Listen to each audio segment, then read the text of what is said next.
Magic Treehouse, Book Number 9, Dolphins at Daybreak. Chapter 1, Master Librarians. Jacques stared out the kitchen window.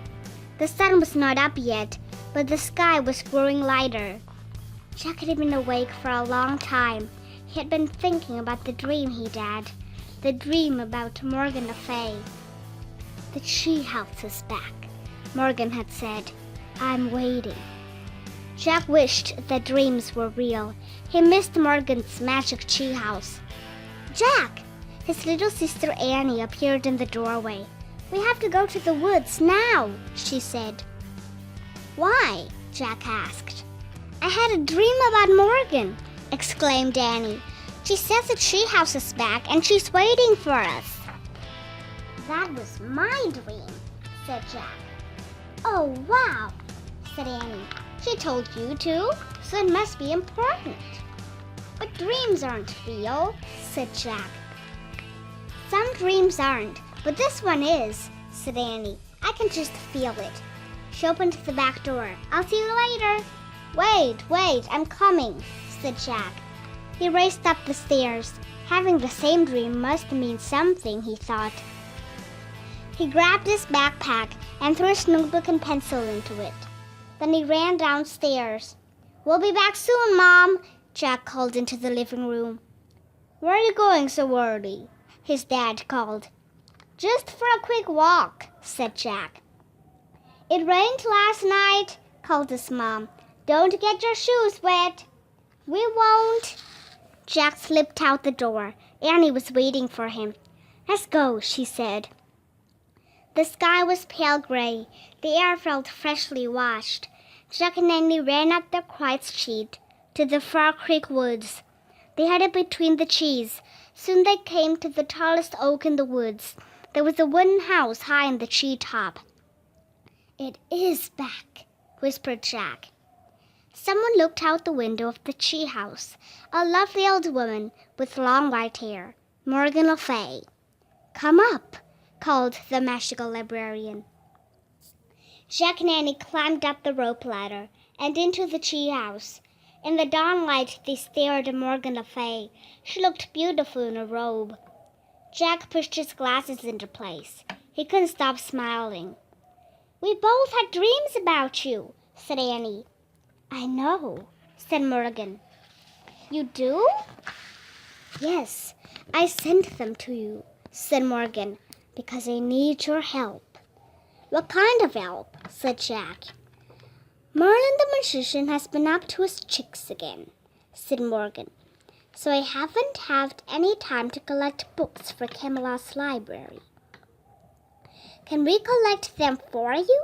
asked Annie. "Yes, but in order to gather books through time, you must be master librarians," said Morgan.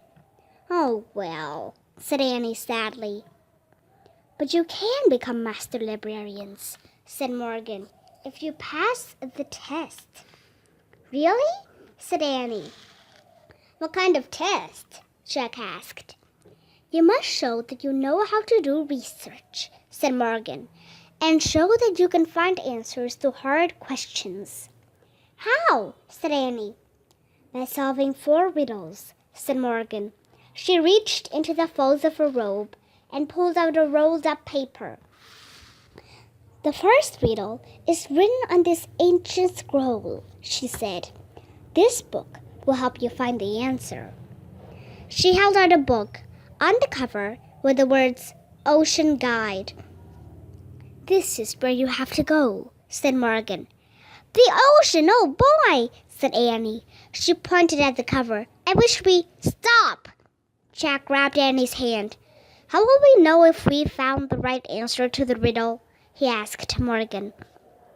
"You will know," Morgan said mysteriously. "I promise you will know." Jack let go of Annie's hand. She pointed again at the cover and finished her wish. "I wish we could go there." The wind started to blow. "Are you coming with us, Morgan?" Jack said. Before Morgan could answer, the treehouse started to spin. Jack squeezed his eyes shut. The treehouse spun faster and faster. Then everything was still. absolutely still. Jack opened his eyes. Morgan Le Fay was gone. Only the ancient scroll and the ocean book were left in her place. Chapter 2. The Reef. A breeze blew through the window. Seagulls cried. Waves lapped the shore. Annie picked up the riddle scroll. She unrolled it. Together she and Jack read the riddle. Rough and gray as a rock, and plain as plain can be, but hidden deep inside, there's great beauty in me. What am I? Let's go find the answer, said Annie. She and Jack looked out the window. The treehouse wasn't in a tree. It was on the ground. Why is the ground pink? Said Jack. I don't know, said Annie, but I'm going out there. I'm going to do a little research first, said Jack. Annie climbed out of the treehouse.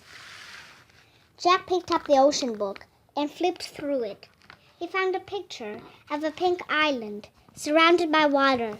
He read, "This is a coral reef. Corals are tiny sea animals. After they die, their skeletons remain. Over time, the reef builds up from stacks of coral skeletons." "Oh man, tiny skeletons," said Jack. He pulled out his notebook and wrote, "Millions of coral skeletons." Jack, come look at this," cried Annie. "What is it?" "I don't know, but you'll love it," she said. Jack threw his notebook and the ocean book into his pack. He climbed out the window. "Is it the answer to the riddle?" he called. "I don't think so. It doesn't look very plain," said Annie. She was standing at the edge of the water. Beside her was a strange-looking machine. Jack hurried over the bumpy coral to get a better look. The machine was half on the reef and half in the clear blue water. It looked like a huge white bubble with a big window. "Is it a special kind of boat?" asked Annie. Jack found a picture of the machine in the ocean book. He read, "Scientists who study the ocean are called oceanographers. Sometimes they travel in small diving vessels called submersibles or mini-subs to study the ocean floor." "It's a mini-sub," said Jack. He pulled out his notebook. "Let's get inside," said Annie. "No," said Jack. Actually, he did want to see what the sub looked like inside, but he shook his head. "We can't. It's not ours." "Just a teeny peek," said Annie. "It might help us figure out the riddle." Jack signed. "Okay, but we have to be careful. Don't touch anything," he said. "Don't worry," said Annie. "And take off your shoes so they won't get wet," said Jack. He and Annie slipped off their shoes and socks and threw them toward the treehouse. Then they stepped carefully over the sharp coral. Annie turned the handle on the hatch of the mini-sub. It opened. She and Jack climbed inside. The hatch slammed shut. The mini-sub was tiny. 2 seats faced the big window. In front of the seats was a big computer built into a control panel. Annie sat down. Jack opened the ocean book and read more on the mini-sub page. Mini-subs have strong hulls to keep air in and protect those aboard from water pressure. Computers are used to guide the mini-sub through the ocean. "Oops," said Annie. "What's wrong?" Jack looked up. Annie was waving her hands in front of the computer. Now the screen showed a map. "What's going on?" said Jack. "I just pressed a few keys," said Annie. "What?" "I said not to touch anything," said Jack. An air blower came on. The mini-sub jerked backward. "Get out," said Jack. He and Annie scrambled for the hatch. Jack grabbed the handle. But they were too late. The mini-sub slid off the reef. Then it dove silently down into the deep. Chapter 3. Mini-sub. "You've really done it now, Annie," said Jack. Sorry, but look out the window," Annie said. "Look." "Forget it. We have to figure this out." Jack stared at the computer. He saw a row of pictures at the top of the screen. What did you do? He asked. I just pressed the on button, said Annie. The screen lit up, and I pressed the starfish. That must be the command to go under the water, said Jack. Yeah, then the map came on, said Annie. Okay, the map shows the reef, said Jack. Look, there's the mini-sub on the map. It's moving away from the reef. It's like a video game, said Annie. I bet I know what to do. Annie pressed the key with an arrow pointing right. The mini-sub on the screen moved right. The real mini-sub turned to the right also. Great, said Jack with relief. You pressed the arrows to steer the mini-sub, so now we can go back. Oh no, not right away, said Annie. It's so beautiful down here. We have to get back to the reef, said Jack. His eyes were still glued to the computer screen. What if the owners find it gone? Look out the window, said Annie. Just for one teeny second. Jack sighed. He pushed his glasses into place and looked up. Oh, man, he said softly. Outside the glass was a strange world of bright moving color. It looked like another planet. The mini-sub was moving past red, yellow, and blue coral, past little coral mountains and caves, past fishes of every color and size. Jack nodded slowly. She might be right, he thought. Besides, when would they ever get to visit a place like this again? Chapter 4, Fish City. There were fish everywhere, floating over the swaying seagrass, eating on the white sandy bottom, peeping out of coral caves. Some kinds of coral looked like blue fingers or lacy fans. Others looked like deer antlers or lettuce leaves or mushrooms or cheese. Jack read in the book. Coral reefs are only found in warm tropical waters. Nearly 5,000 different species of fish live around coral reefs in the Indian and Pacific Oceans. Jack pulled out his pencil and notebook. He started to write a list. Coral reef research. Warm water. Over 5,000 kinds of fish.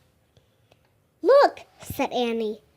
The sub floated past a huge starfish, then a pink jellyfish, then a blue seahorse.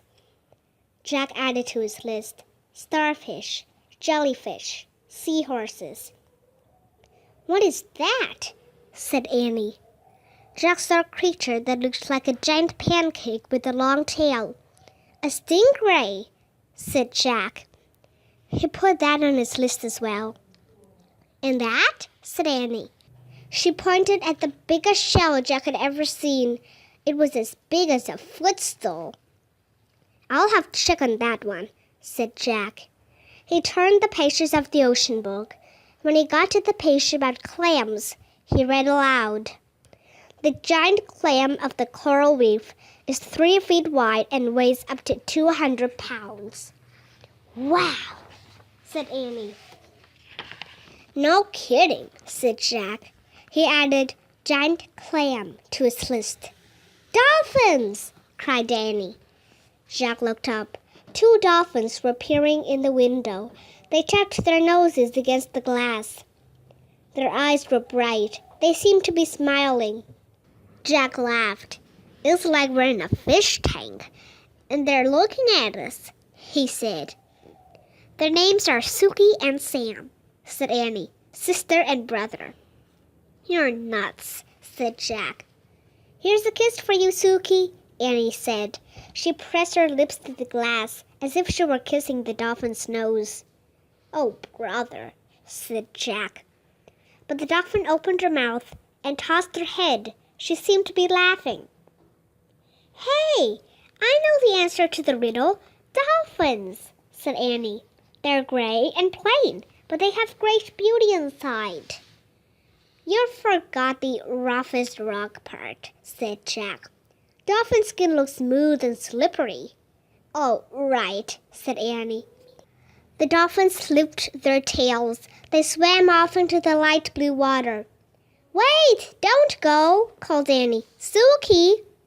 But the dolphins were gone.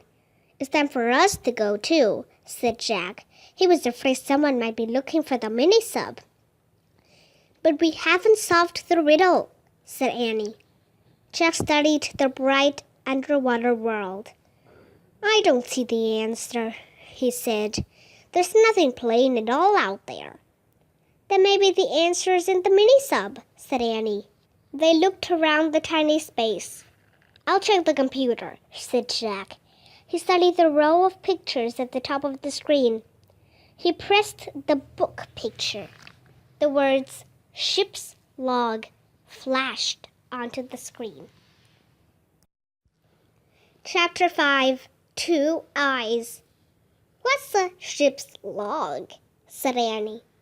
"It's a diary of an ocean ship," said Jack. He peered at the computer screen and read a log entry. "Monday, July 5th.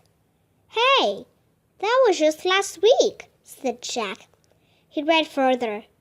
"Collected rock and shell samples. Mapped ocean floor. Found tiny crack in hole." "This is like your notebook," said Annie. "Yeah, the oceanographer was writing notes on the computer," said Jack. Jack and Annie read further. "Tuesday, July 6th. Crack has widened. Must return to reef soon." "A crack where?" said Annie. "I don't know," said Jack. He read further. "Wednesday, July 7th. More tiny cracks. Cannot be fixed. Heading back to reef today." "Uh-oh, this doesn't sound good," said Jack. He read further. "Thursday, July 8th. Defective sub returned to reef. Leave for helicopter to transport to junkyard." "Defective means broken, right?" said Annie. "Yup," said Jack. "So this sub is broken, right?" said Annie.